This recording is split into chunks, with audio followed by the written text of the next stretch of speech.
Hey there. Want to play for this week? Housemarque makes its Returnal to the spotlight with Saros. Ubisoft brings back the best of Assassin's Creed with Black Flag REsynced. And is the PlayStation DRM story a big deal? It probably is. All this and more in this episode of Press X Start Gamers Digest.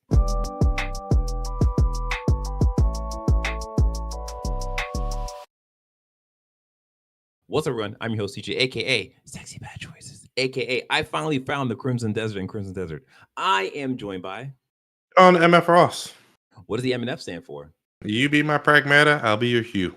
Oh, that's adorable. If you play the game, that's adorable. If you don't take it anyway. Who else is here? Savion, aka Mr. Carry DJ in games at all times. We're still doing this. We're doing this. So I gotta let the audience know. I appreciate that. There was one time where he carried me, and it was one time that he remembers. I just can't even lie. I just have nothing. But what I do have is this episode of Press X Start Gamers Digest is a video game news show that connects the most important game news from this past week into an hour-long meal just for you. We are live on YouTube every week when we can make it because, man, life is hard. But listening to us is easy. Yes, it is. Don't forget you can support us by liking this video, subscribing to this channel, and hitting the notification bell. If you are listening and not watching, that's okay, but you can do better. So do better. On your way to doing better, leave us a review of whatever podcast service you're tuned in on, and then tell a friend or a person next to you right now. Do it. Don't forget, you can support this. Not support us. Not that. No. Definitely support us. But you can join our Discord. That's where we have all these cool conversations about One Piece and other stuff.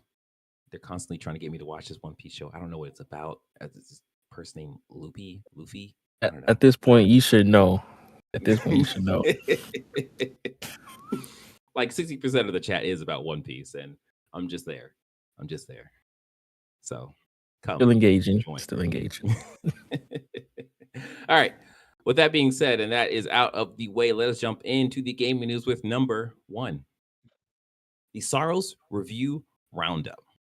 So, if you're like, hey, what is this Saros game? You've been living under a rock. You probably missed other stuff too. But yeah, Saros is Housemarque's latest rogue. Is it rogue light or rogue light? I don't know the difference. I just play them, man. I like both of them. Whatever. Yes. So, have you heard of Returnal? The answer is yes. If you liked Returnal, you'll like Saros. It's just there's been things that's been made a bit easier in terms of some of the negative feedback from Returnal, and Housemarque has taken that stuff to heart and improved on things with Saros. So much so that they are doing pretty amazing with their review scores. So right now they're sitting at an 89 on OpenCritic with a 96% critics recommend. I almost forgot how to say that word. Crazy balls. Yeah. Got a 100% player rating. Yeah. Oh, you know what? It didn't update for me. That's terrible. But yes, what Sean said. Right now the scores are really good. So right now, if you look at like the little rock block of scores that OpenCritic gives you, the lowest score there is coming from IGN. No surprise, at a 7 out of 10. No surprise. Again, everyone's opinion, it's all subjective, but it does get kind of weird when like you see that 7 out of 10 pop up. Are you looking at OpenCritic or Metacritic? OpenCritic. I see an 8 out of 10. Maybe they submitted more than one. Oh, really? Wait a minute. From IGN? Yeah, maybe. I guess they updated it to something. I don't know. Oh, okay. All right. Maybe they changed their minds. I think whoever rated it low is probably just trying to stand out for whatever. I don't know. Yeah, I mean, or they got put on assignment to review the game and they really didn't want to review it. That could be a thing that happened, or they were That's unfortunate. bouts of diarrhea during playing the game. You don't know, life is hard sometimes, but listening to us is easy. So yes, I'm trying to figure out where I want to go after that, especially with that crazy transition. Sean, Yeah. you are our resident Housemarque Returnal super fan. You mean Pragmata? Are you trying to go to? Wait, what? What? Oh no, I'm Never trying mind. to get. Oh, you know what? You know what? You know what? You know Were you what? looking at Pragmata? Yes.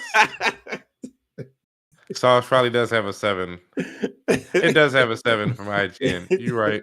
I was looking at Pragmata. This guy is so Pragmata pilled right now. It's just crazy. Oh man. But Anyway. yes, you are our Returnal super fan. You have gotten me to play the game. I enjoyed it. I didn't beat the game, but I did enjoy it. There are a lot of people who consider Returnal to be one of Sony's best PS5 Games. exclusives. They consider that PS5's Bloodborne, if that makes sense, because a lot of people consider Bloodborne to be the best game on PS4. Yeah. We'll see if Saros has topped this, but where were mean, you going with your question? I was gonna ask you, like, how hyped are you for Saros? 9 out of 10, maybe 10 out of 10. Okay. I hurried up and beat Pragmata so I could, play this on release night. You ready for it? Yeah.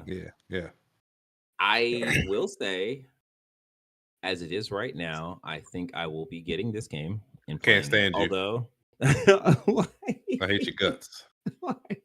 You don't deserve this. This is like skipping the episode 1071 of One Piece to go see Gear 5.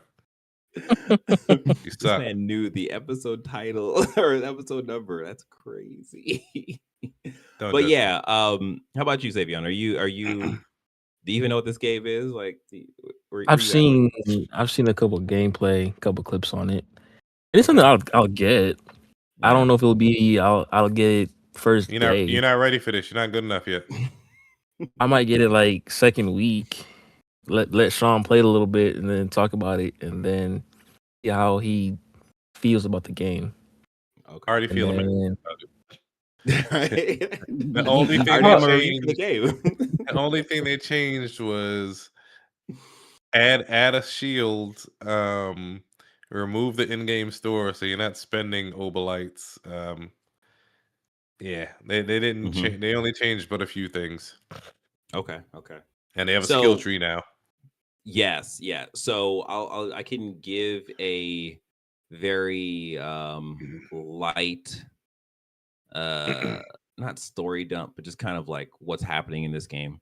So you play as this main character guy. I don't remember his name, but the whole idea here is that he is part of a convoy he is the fourth wave of soldiers / engineers who came to this world to apparently mine this important mineral that you also use to level up your character, unlock nodes in the skill tree. So the last 3 waves, they didn't come back. So you're trying to figure out what's happening, why they're not coming back, and then you just kind of delve into the. I would imagine you're Saros Expedition 4. Right? Yes, that's so funny. That's so true.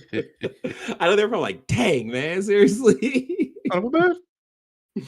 But like, I would imagine this will probably have nodes of Returnal where you're like delving into the psyche of the character, because that seems to be at play here in some way, shape, or form. Yeah. If you saw the trailer, you saw that like this weird, crazy eclipse thing happened, and like the whole screen turned like an orangish yellow, and like things pop off there. That same thing is at play in the game. So that's actually a systems feature in the game where you can. I think the eclipse happens, and when the eclipse happens, all the monsters get stronger, and then they have like a corruption type attack that affects you. As Sean said, the main character, he gets use of a shield that's allowed to block bullets, but also absorb some bullets, and the absorbed bullets power up your special attack meter, and then you can shoot off a stronger blast with your gun once you have absorbed enough bullets. So is it like the Matrix and Neo, and he just stops the bullets and No, No, he not just so has much. he just when has I an hear that, I active think that shield. He just has an active shield that Yeah. absorbs the energy, and you can shoot it back out. Yes. okay. It's like a mechanic like that is pretty common in like the bullet hell shooter games. I guess like Ikaruga, maybe. I don't know. I Oh don't man, really takes me showing, back. yeah, showing age right there. But Takes me nothing. I know. It's okay. You never turn your TV on its side so you can play it in the proper aspect ratio. I was going outside as a kid. I'm sorry. I did that too. You were learning about grass shapes and stuff. I know.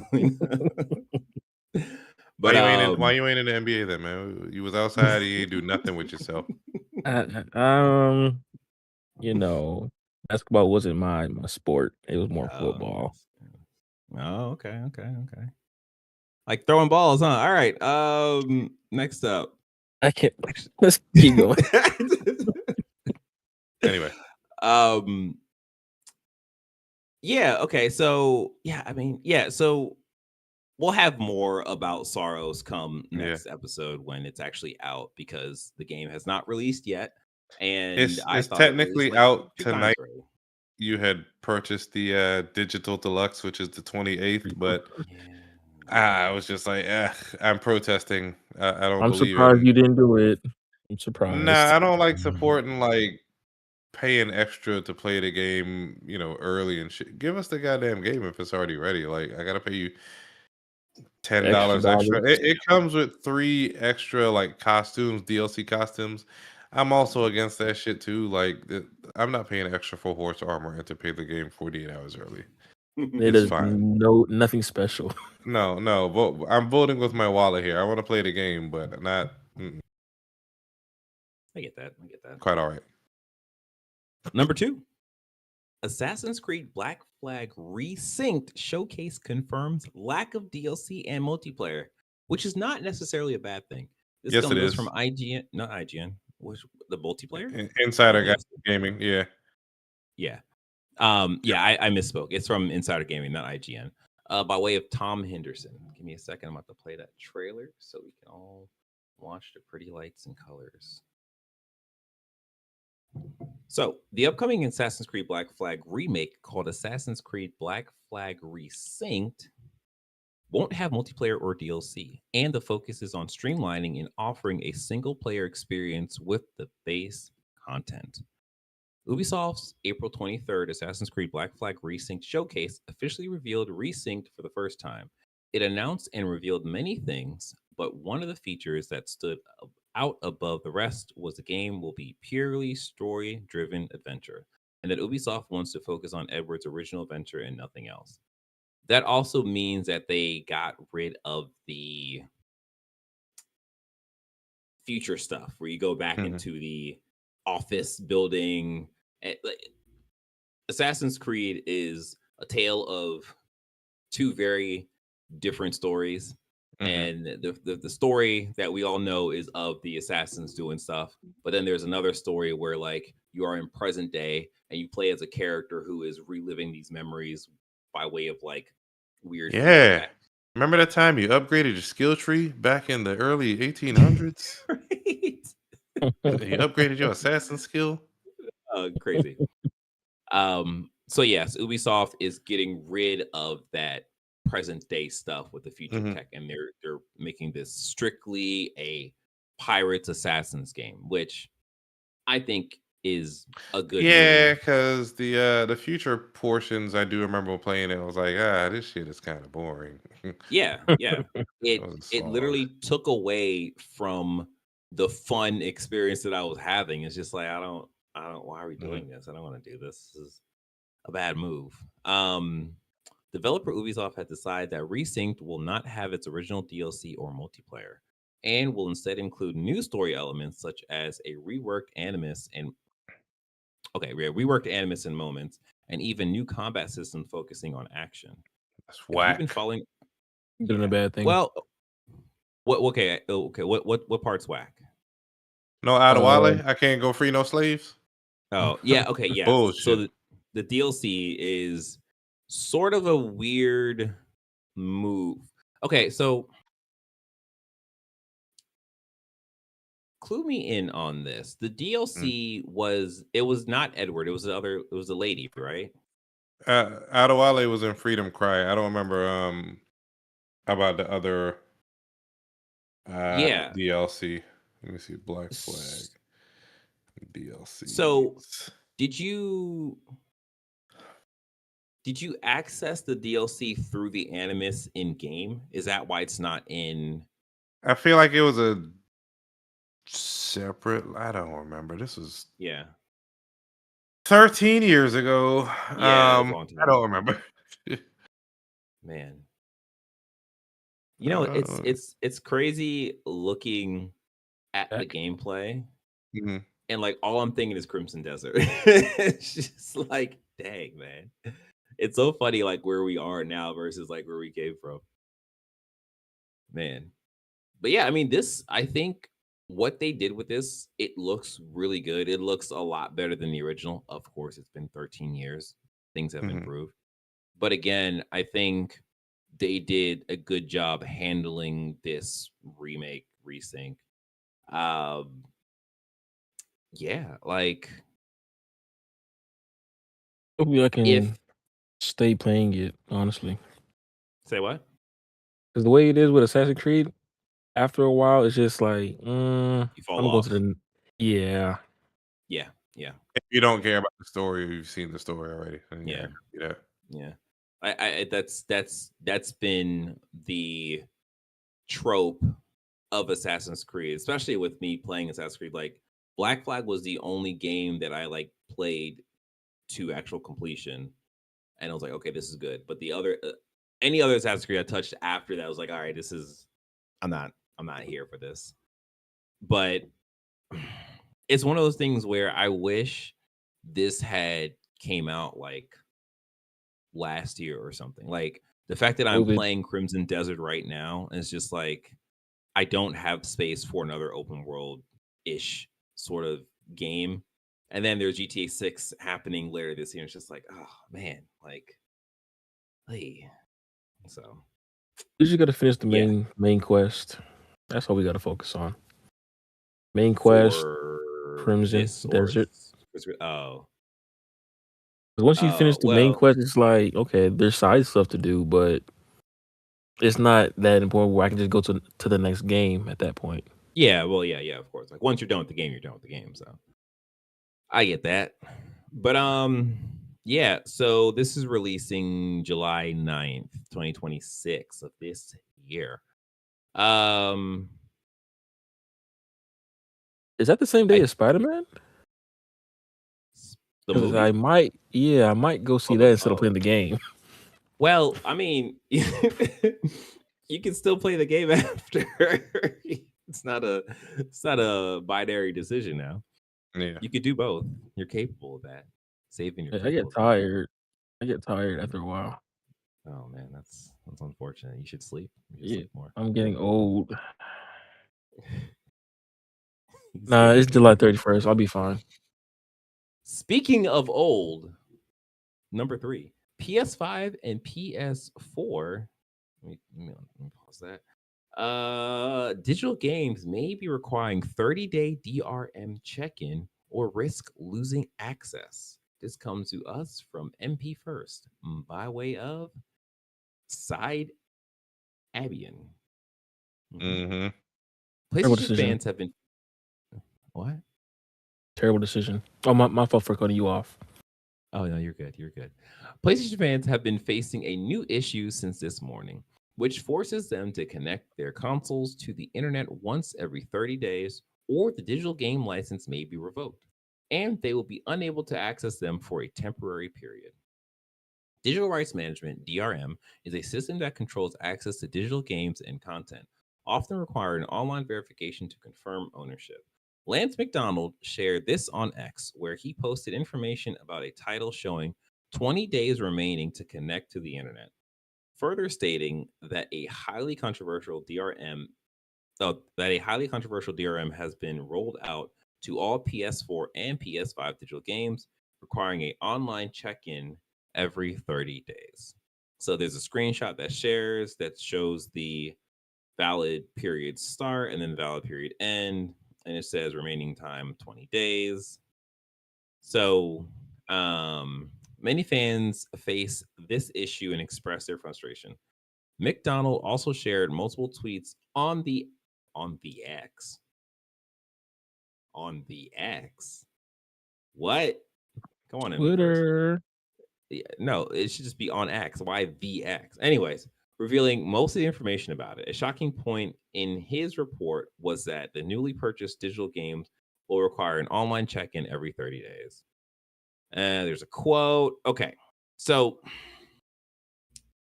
this is a weird thing that happened, and there, as it is right now, there is no response from PlayStation about what this means and if this is a bug or if this is a feature. So once this was brought to light, it kind of ballooned in all directions and people have started to test this. There is a pretty lengthy thread on Reset Era of people actually documenting some stuff.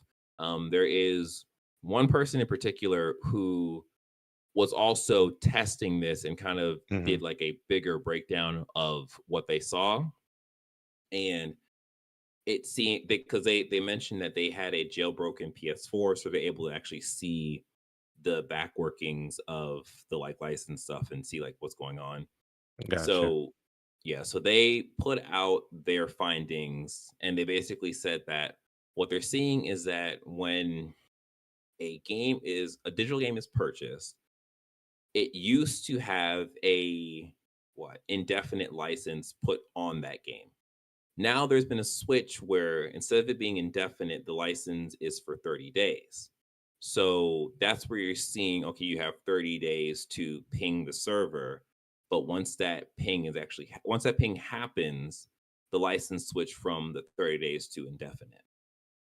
Now, people are speculating the reason why this is happening is to essentially stop people from exploiting that indefinite license from the like pirating standpoint. So the idea would be from the pirating standpoint and from the 15-day refund standpoint. So the idea would be you get the game, you hit the network, you get the license, pull the license out, you refund the game, and then you go and get the game online, you put that same indefinite license into the game, and then boom, you have a game that's free of charge.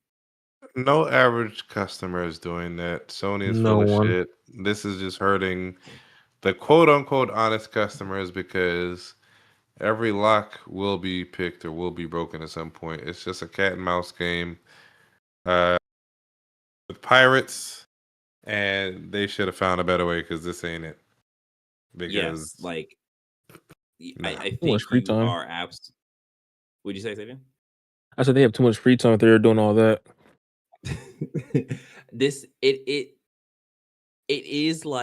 It is a cat and mouse game because like actually, you know what, like Sabian, you kind of have a point in terms of them having free time to think of a way to get around this stuff. It's like you are literally playing a game of tag with a group of people who is willing to put in that time to evade you.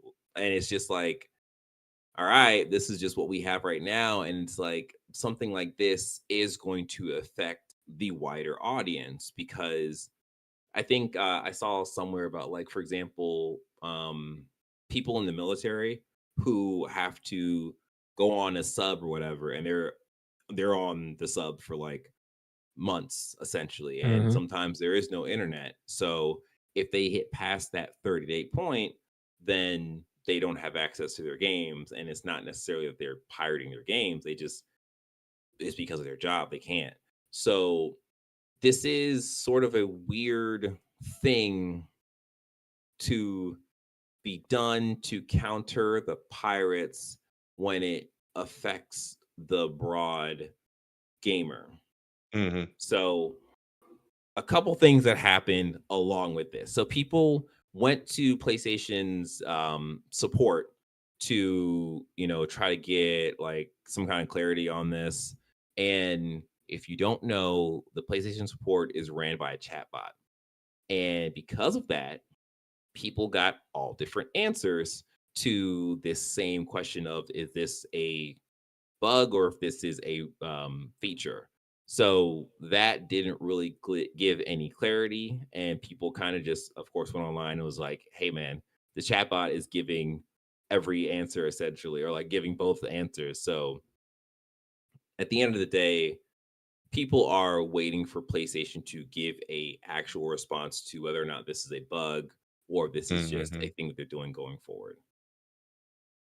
I feel like this is probably a bug, only because if this is a feature that they're doing going forward, they should know their audience base to know that like this is going to blow up in their face. So you either tell the people or you try to hide it, and when you try to hide it, it becomes a bigger issue. Streisand effect.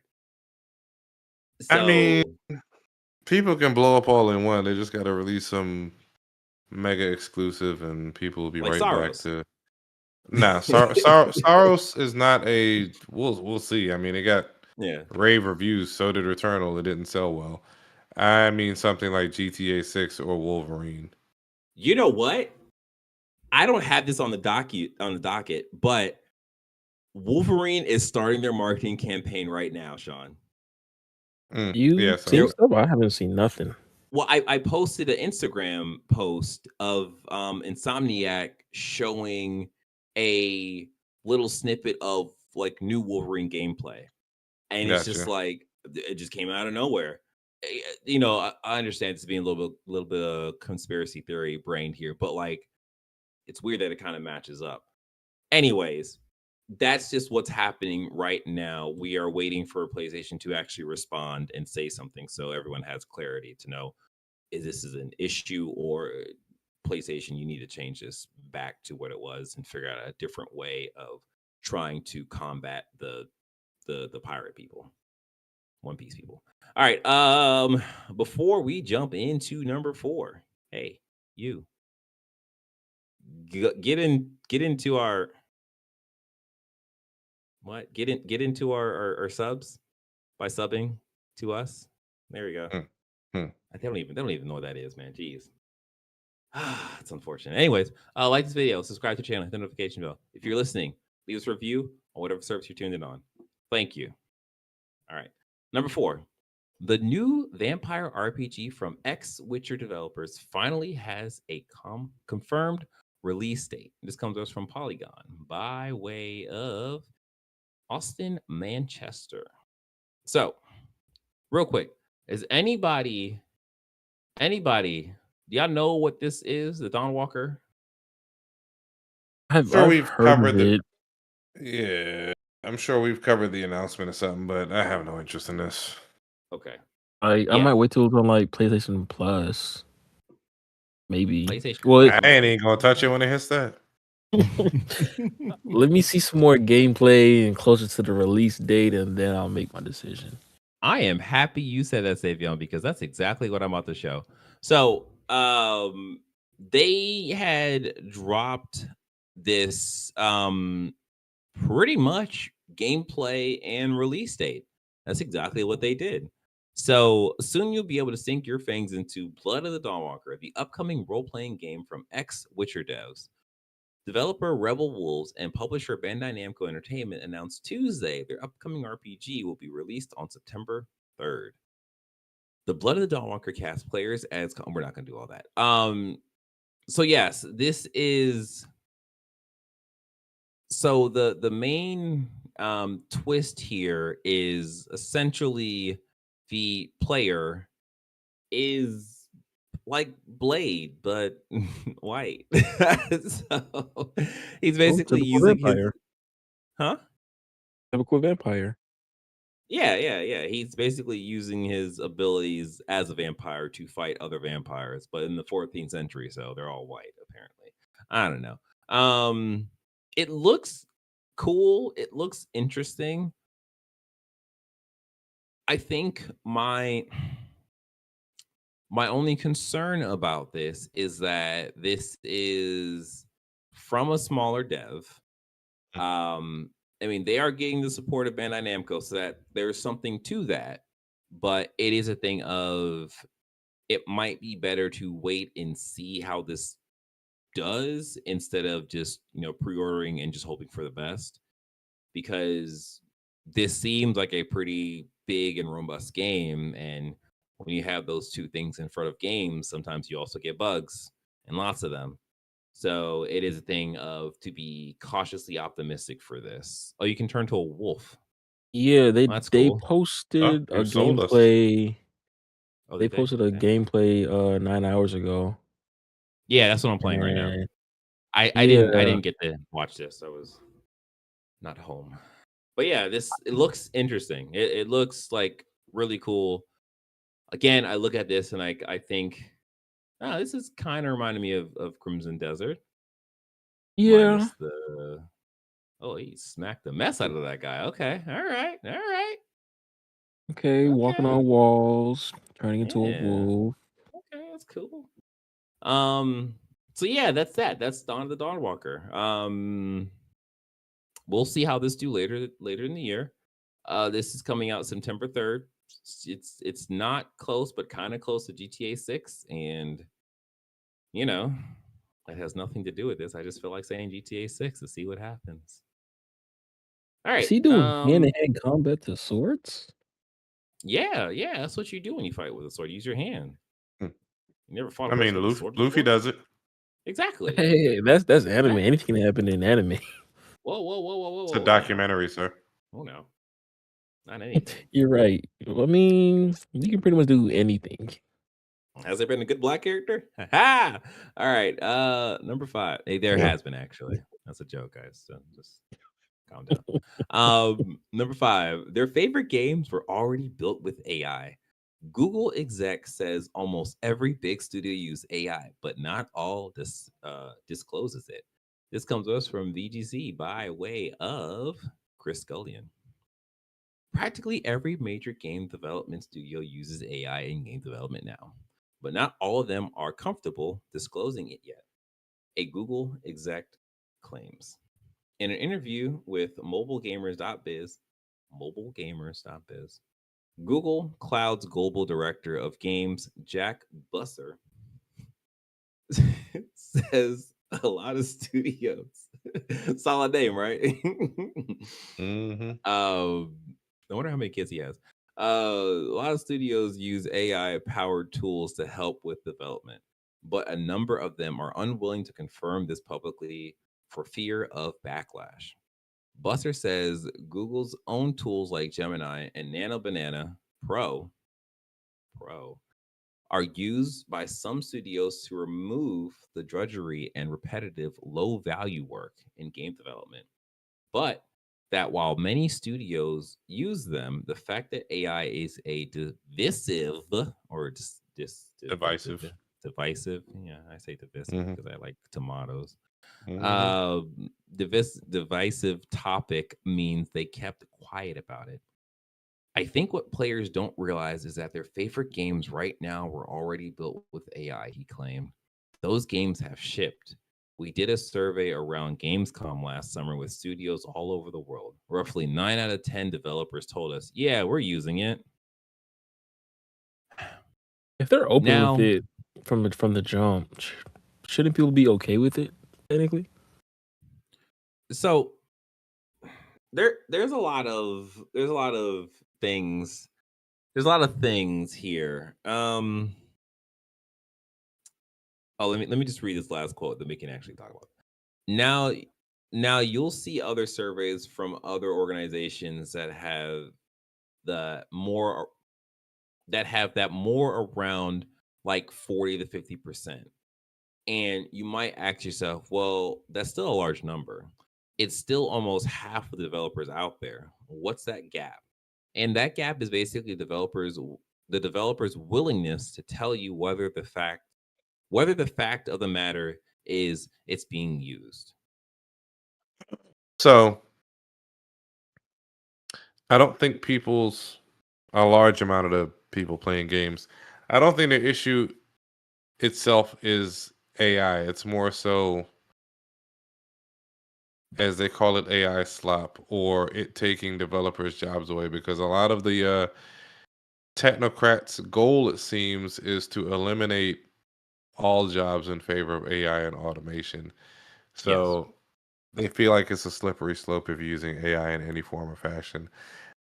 I don't think people mind if you're keeping everybody's jobs and using AI to be more efficient and remove some of the redundant tasks. Yeah. Kind of on topic, isn't it similar when they did AI for the Marvel show Secret Invasion? When that show was pretty much like they said they did AI for some of that show. For most of it. AI or CGI?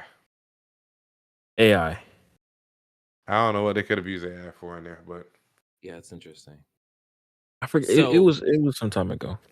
Yeah.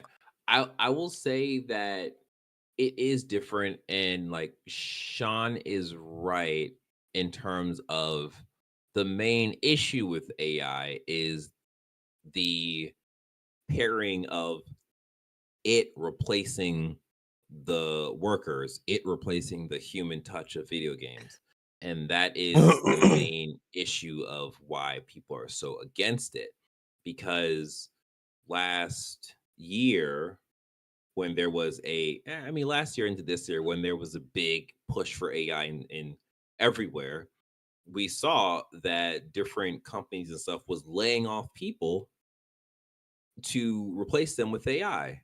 I mean, fast forward now, and there's actually a report talking about how like 50 to 60% of those companies who lay off the people now have to rehire the people because they realize that, we messed up. I know, actually, I think it's higher than 50, 60%. So they made a mistake there. But going back to this article in particular, the survey was done at Gamescom where the guy was asking other developers, are you using AI? He didn't really, based off of the quote, he didn't specify what he means by AI. And one of the examples of one of the first quote unquote AI tools in game development was a thing called SpeedTree, which was basically a program that people use to automatically generate trees that you see in video games. That used to be a thing of someone had to do that manually and by hand, and of course that was a repetitive task. So now they have a program to just press a button and you get a bunch of trees. There are other programs like that that speeds up the time of development, and that stuff is AI. Now, this guy didn't specify if people are using generative AI, which is the thing nobody likes, because that gives you the weird output, the weird imagery of like weird looking faces or people with multiple fingers and multiple appendages and all that bad stuff, right? So I look at this article and I kind of chuckle because it's like, of course, the Google executive who is the AI person wants to be like, yeah, the industry is using AI stuff, and they're just not telling you. And it's like, okay, well, no, they can't necessarily do that, because especially like with Steam, you have to say if you're using AI in your game, and if you get caught, you get in trouble. So it's like they're not going to go around and do stuff like that. On top of that, we had a past story of Rockstar coming out talking about, yeah, we let go of the AI team because it wasn't working out for us. They weren't really producing anything. So it's one of the things where AI, in my mind, AI has its uses, but the how did Sean refer to them? The tech Technocrats. people, the technocrats. Yes, they try to ram AI into everything, including game design, too quickly and without actually having it slowly develop with the craft.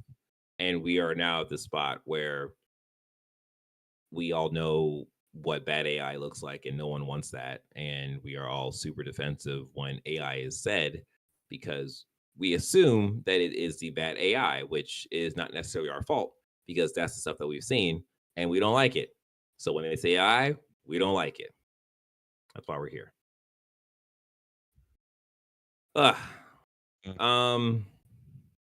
Number 6. Okay, so this is more Xbox stuff. Okay, Xbox will be where the world plays. Microsoft confirms Xbox is once again looking into acquisitions. Huge manifesto for the future detailed. This comes from Windows Central.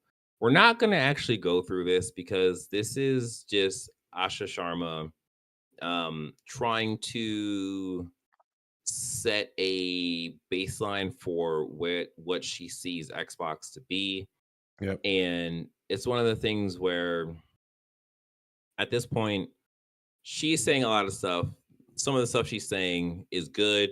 It's working out, but working out's not the right word. She has a vision for Xbox. That is great. The problem with that is that we've seen people have visions for Xbox and then it doesn't happen. So I think where we are right now, we need to see actual actions. We need to see games come out that are like showstoppers, that are like good. We have Fable coming out eventually. We have Master Chief Campaign Evolved coming out this year. There is hits. Yeah, there's Gears of War E-Day. They have games. They have games on deck. They need to hit. They need to hit. And if that hits, then then Xbox can have a vision that's seeing things. Okay, let us wrap up with the quick hits so we can talk about the games we've been playing. Number 7, Crimson Desert has sold so well. Developer Pearl Abyss has reportedly given every employee a $3,400 bonus. This comes from IGN. Before you get into that, how many employees do they have? A lot actually, because I think it was like 2.5 million or something like that. 733 employees. There you go. That's what he said. 733. Yeah, allegedly. Some sources say 1,000 to 1,300, but the 733 figure is cited in conjunction with the recent 2025 end of year business reporting. So okay, yeah, yeah, and that 3,400 is given to everybody, and everybody gets the same amount of money. So from executives in their thing to like the QA testers, they're all getting the same amount of money, which is actually really amazing for that to be a thing that happens. And But how yeah, much man, did the Crimson Desert, game make? What, 5 million in the first few days? 5 they million sold copies 5 million copies. Yeah, 5 million copies in the first month or so. No, first 4 weeks, I think, or 3 weeks, I think. So yeah, I let's mean, say it was $60 a piece. They made 300 million roughly. I don't know how much the budget was to make the game, but the cost of this bonus was about 2.5 million. So they still drop in the bucket to get goodwill from your employees, considering how every other developer is laying their people off. This will keep people loyal, happy, and making shit.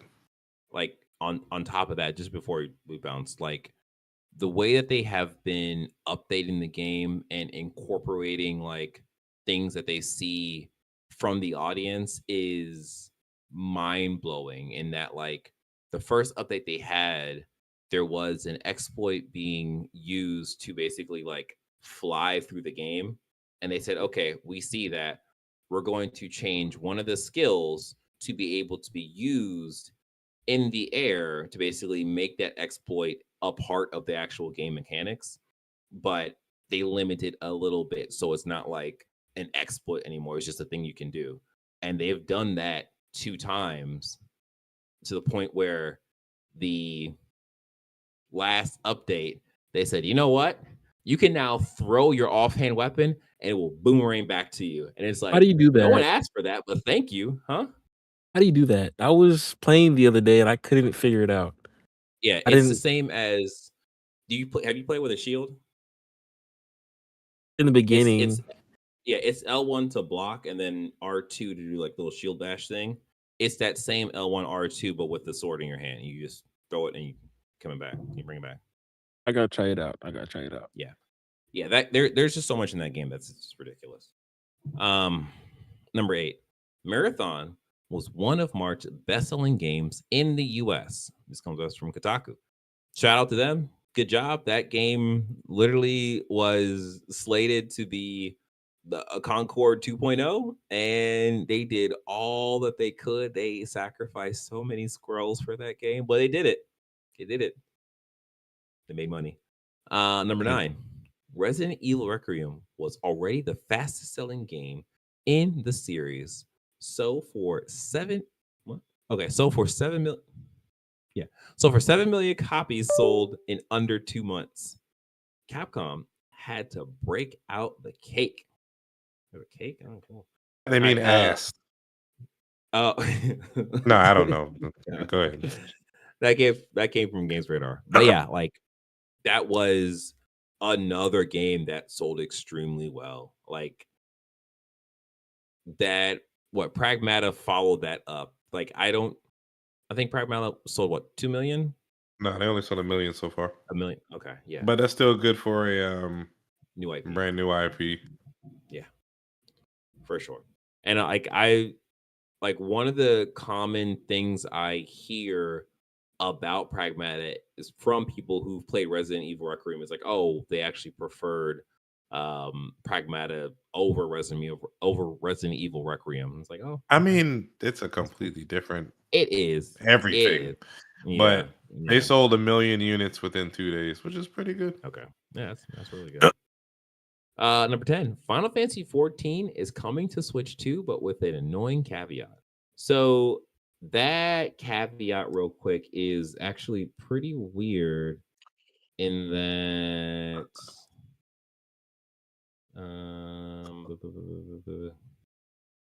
Australia's turn America. Okay. I don't know if it's just me, but there we go. After games, let me just read it real quick. So after discussion with Nintendo, it was decided that the Switch 2 version of Final Fantasy 14 would require a separate subscription. So you got to pay extra money for that game if you get it for Switch 2. Yeah. Well, no, not extra money per se. Just if you're only playing on Switch 2, you can't mix and match. You can't sign in. You can't cross save or whatever it sounds like. Oh, okay. It's because the Switch 2 version is limited. Let me see. Long story those planning on playing the Final Fantasy 14 across Switch 2 and other platforms will have to maintain 2 subscriptions to do so. Though this might not be a problem for those playing solely on Switch 2, it is a bizarre issue that doesn't exist between any of the other console versions. Okay. Actually, never mind. I don't know if your stuff will carry over, but I hope not. Yeah. So it seems that the Switch 2 version is a different version of the game, so you have to pay a subscription for that. So if you're just playing on Switch 2, it may just be a licensing money thing. Yeah, I don't know. That's weird though. And then number 11, Troy Baker is ready to swap voice acting for game development. He is starting his own studio. This comes to us from IGN. Yeah, that's cool. More power to him. He's been in the industry for a long time. He's seen it. He's done a lot of moving for it, mocap stuff for it. So, yeah, see what happens with that. Let's see how quickly PlayStation buys up that studio. All right. With that being said, let us talk about the games we have been playing. Sean, what have you been playing? Did I talk about Pragmata last time? You Yes. did, but I think you I have. think I did. So I finished it last night. Capcom sure knows how to pull on the heartstrings. Mm-hmm. It got very. You know what? I was gonna say there was a huge difficulty spike towards the end, but I think it was just the way I was brute forcing the game because I started seeing other, like 14 things you can do to make your pragmatic gameplay easier and like different builds and stuff. And I was like, well, I hate those videos. I really do hate those videos. I never went with the build, but then I saw somebody beat the final boss in under a minute with only hacking, and I was like, it took me 7, 8 effing tries. Like, what the hell? So there are people who know how to min max. Yeah. And I'm not one of them. And that's fine. I still enjoy the game. That's all that matters. Yeah. I don't plan on going back in to play. Maybe. I don't know. I don't plan on it. Yeah, the harder mode, and then there's a additional mode called Unknown Signal. Okay. You can do it. I believe in you. Oh no, man. And then like one of the hacking things that they like gave you towards the end, actually you don't even get it. You have to like do certain challenges to like earn it. So it's like not a gun that everyone will get, but it's like it wasn't well explained until I saw somebody using it on YouTube. I'm like, oh, that's how that shit works. Like, yeah, some things were poorly explained, but overall I walk away with a positive feeling from the game. I would recommend. Yeah. Yeah. Okay, that's good. That's good. Yeah, I feel like I was hyped for that game, but like it is. I probably, if I get it, it'd probably be like in the summer once I'm over Crimson Desert, when I'm done with Saros. You're not getting 007? Oh, geez, what is that, May? You're not getting this game, and it's okay. It's okay. Oh, that's next month. Yeah, May 30th. Oh man, I forgot. It's all right, man. It's all right. It's all right. Dang. There's a lot of stuff I saw for 007. A lot of stuff. Can't skip that. Okay. You can't. All right, well, I mean, you have time after 007, I guess, because that's May 27th, and I don't know what you're interested between that and GTA, or that and Wolverine come out September, so September, yeah. We have a free summer for the most part. Yeah. Yeah, I actually got to like look at a list of games and see like what my actual lineup will be, because I haven't done that in a bit. Go look on Fantasy Critic and just sort by release date. You know what? I haven't checked that in a while. Oh no. I'm still in first place. It's okay. Oh, are you? Wait, you're lying, aren't you? No, he's in first place by about 7 points. Oh my gosh! Wait a minute. We're gonna actually wait. Savion, you talk about what you've been playing, and I'm gonna check this out, because let me change this up. This ain't right. All I've been playing is Crimson Desert. I did like 26% of chapter 9. Okay. And I got a couple of the cuckoo backpacks. I got the gardening one. I got the mechanical insect one. Okay. And then I got the ones with the little robot turrets. Okay. That's Did you so you had the blueprint? Did you actually craft them, or you just had the blueprint? I crafted all of them. Oh, you crafted them. Okay. Okay. But what the thing, what I didn't really understand first was the base cuckoo pack is what you need. You don't need to craft something else for the mechanical insect. And then for one of the challenges for the turret one, you have to collect mechanical bugs. Like 300 pieces of them. So it's gonna take you a little minute. Okay. And I was just struggling trying to figure out like what pack do I need for it. Yeah. But I eventually got it, and then I got off. I haven't even used it yet. Yeah.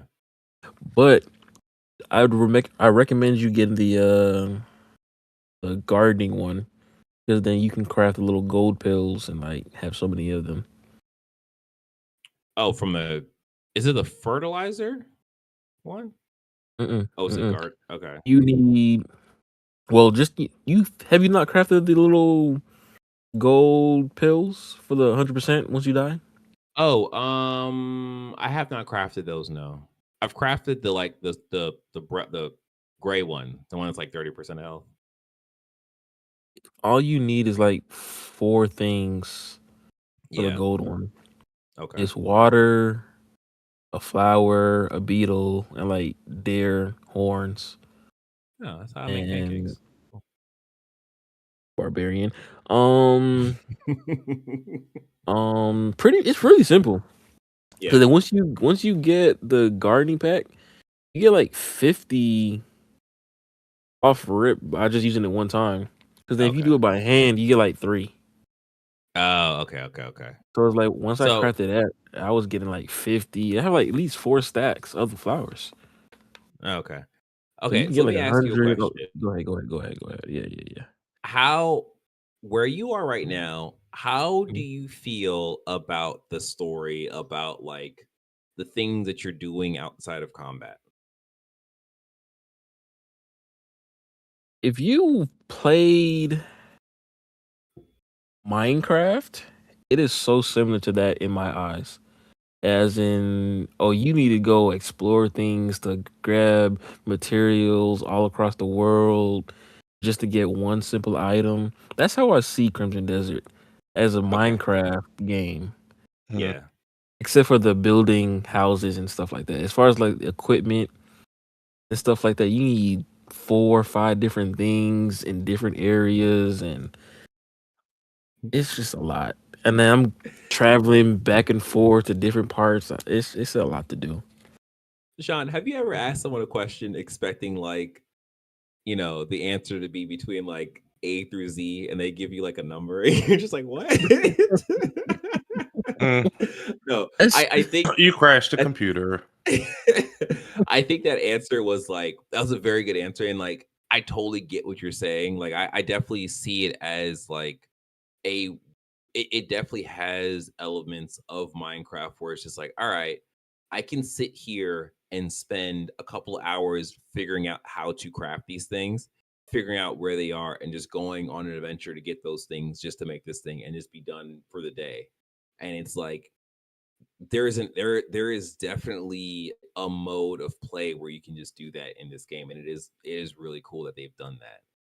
Like, It seems fun still doing just collecting materials, because then you're still yeah, on a journey, and then there's side quests or something attacking you. And so it's like you're not just simply just getting something, you're also getting attacked. right. And You might take a then detour to go look over somewhere else and you end up lost. Yeah, yeah. No, I get it. So where I'm at in the game, what chapter are you on? I'm on chapter 9. Okay, I just got to the actual Crimson Desert. Um that it's so funny playing this game thinking like, man, this game feels so much like Dragon's Dogma, but just Mhm. handled a little better. And then doing the going through the route to get to the actual Crimson Desert, and it's like they did the same thing in Dragon's Dogma too. It's like, wait a minute, what game am I playing again? Because like I feel like Dragon's there's a Dogma 2, difference. huh? It was a little different. I think I was more scared to fight things in Dragon Dogma than Oh yeah, Crimson. absolutely. There was things that was willing to bite you in half in Dragon's Dogma 2, where it's like you're not really dealing with that scale too much in Crimson Desert. So it is like, this is manageable. Like you might fight someone that's like dodging your attacks and giving you a drop kick here and there, but like it's usually like more manageable, especially if you have like health stuff. But like yeah, so like the last story beat I had was with uh what's her name? Damien. Is it Damien? Yeah, it's That's just what Damien, right? other people have been saying, so I've been saying that. Yeah. So I had the last story beat with her. I guess spoilers if you care. Um, you know, so she's a part of the Gray Main group, and as you go through the story, she's just kind of like on the outside because she's doing her own thing.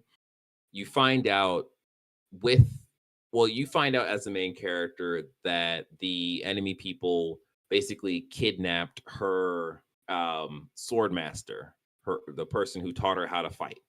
And she's like, "Oh crap, I gotta go." So she bolts and she goes over to go find where the sword master is, and then things happen to your character, to the main character Cliff, and you switch over to her, and you basically have to infiltrate the city that is essentially not friendly to you. So it's a At bunch all. of red dots. Like, you have to I've get died into 3 this building. times. Yo, I absolutely loved that. Like, that whole mission was so awesome to me because I was like basically treating this game like Metal Gear Solid, trying to sneak through, waiting for people to walk by to like get into this building, and then I'm like, okay, I'm in this building. There's people in this building too. So I'm just like, all right, I gotta either kill these people or kind of work my way around them. I ended up killing them because I'm not stealthy. That whatever. I ended up killing them, and I'm just like, all right, I gotta go find this person. I happen to find the ladder to get down to like the dungeon area, and I'm walking through these cells, and I find the sword master. Of course, she's dead, and like this place is just an array of different torture devices and stuff. I'm like, oh, this is not great. So the character, she has her moment. She's like, upset, she's crying or whatever. And at the end of that scene, like 3 or 4 guards find you. You fight the guards. And I was like, all right, well, I'm already fighting. No one is coming out of this place alive. So I spent like probably like almost 10 whole minutes just crushing like all of the people that was like coming to me to their death. And like the way that Crimson Desert's like combat engagement works is that like if you are fighting some people, if there are people in like the bounds of like your map or whatever that see you fight, they will run over and come fight you as well. So it ended up being a thing where I fought people from like the interior of the city all the way out to like the first gate of the city and then out to the second gate of the city. And I was just like, nah, no one is leaving here alive. Not one person. I like her gameplay. I do like her gameplay a lot. Yeah. I had to figure out like some stuff around her. But like once I figured it out, I was like, okay, this is actually cool. I like her like little summon beam like thing that she does. But the thing is, I didn't upgrade none of her Abyss stuff. I just put like Abyss cores into some new weapons I got, and I didn't want to waste my Abyss on her, and I got Cliff. Okay. It's like okay. Before we end this cast, we have to figure this out because this is not the first time you've said this. So in Crimson Desert, there's a skill tree, right? You get these Abyss cores, which are basically your skill points. And then you also get this Faded Abyss core that allows you to reset all your skill points. So when you're playing the game as Cliff, you have a little XP bar, and when that bar fills, you get an Abyss core. So you're basically whatever you do, you're always going towards getting a skill point to level up your character. When you switch to a new character, out of the 3, when you switch to a new character, that character doesn't retain the Abyss or the skill points that was used for Cliff, your main character. So you have to use a Faded Abyss to reset your skill points to take those skill points and put it on the character, the new character that you're playing with. You should have like 7 or 8 of the Faded Abyss cores, it's okay to use one to just reset Originally, the skills. I used all of them. What? I used all of them. This was Doing like what? this was like chapter 3 or chapter 4 playing with Cliff. I was like, yeah, I could just restart this. And I used my last one. And so I was stuck with like Oh my 8 god. stamina, 5 health, and like 3 or 4 spirit. Okay. All right. Well, that makes sense. That solves that mystery. I tell you what. But then you can buy them from the witches. Yeah, yeah. I I actually think I bought just one. I just found the witch that allows me to craft abyss The artifacts. gears. Yeah, Oh. the gears, Oh, the gears, right? The yeah. gears, yeah. So But yeah, I think I am going to be working on a build at some point once I turn that game on. I know Gotcha. for Damien, all I did was just search for some weapons for her, armor, put some gears on the weapons, and then I just beat the boss. I didn't do nothing with the abyss skill points.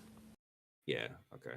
Yeah, I did the opposite. I put a bunch of stuff in the abyss skill points and I just gave her like the bare minimum like abyss gear stuff. I'm like, all right, well, you're good to go. We'll figure this out. And we Her did. set powers are cool though, so it's like I didn't have to Yeah. do too much. Yeah, like her little floating shield thing that works as a turn is like, oh my god, this is awesome. I didn't use that. I didn't. Oh, use because that. you didn't have access to it because you didn't upgrade any of her stuff. Man, all right. Well, anyways, guys, this has been another episode of Press Start Gamers Digest. This man had a rock and a stick. It's like, I'm good. I'm good. All right. We hope you enjoyed this episode. We hope you enjoyed this episode as much as we enjoy making it. Don't forget to like this video, subscribe to the channel, and hit the notification bell. Don't forget to leave us a review on whatever podcast service you're tuned on. Don't forget you can join our conversation by joining our Discord at press2start.com/Discord. Yes, I said it fast. It's late. I want to go play a game, and we got to end this. So we're doing that. So yes, you take care. You be safe. Remember, like this video, and then continue on with your life in that order. Thank you. Bye. Peace. Audio.